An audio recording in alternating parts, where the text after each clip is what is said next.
Having been denied entry by the Trinidad and Tobago immigration, Grenadian David Bain sought to challenge the issue before the CCJ, who has exclusive authority to interpret and apply the revised Treaty of Chagaramas.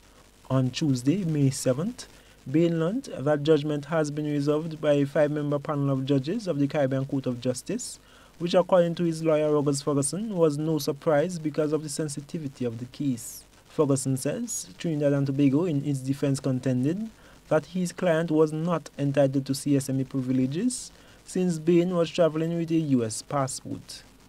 He adds that in a January case management hearing, the court separated the issue of his client being sent back and whether someone traveling to a CARICOM country with a non-CARICOM passport is entitled to CSMA benefits. And Trinidad says no, and we say yes. In fact, the CARICOM Secretariat also says no, that the appropriate travel document is a machine-readable CARICOM passport, and if you do not have that, then other documents are not recognized. Another preliminary issue was whether the national ID or driver's license was sufficient to determine citizenship, which was shot down both by Trinidad and the CARICOM Secretariat.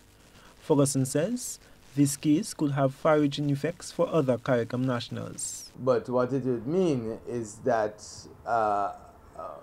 the people should acquire, even though you have other passports, make sure that you have your CARICOM passport and it's always current or valid.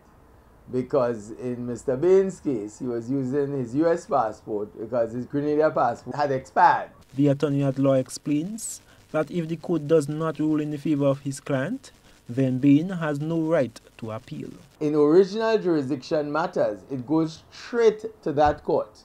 And whatever decision that court takes, it's final and binding. There is no appeal from the decision of that court. I am Gerard Joseph for GBN News.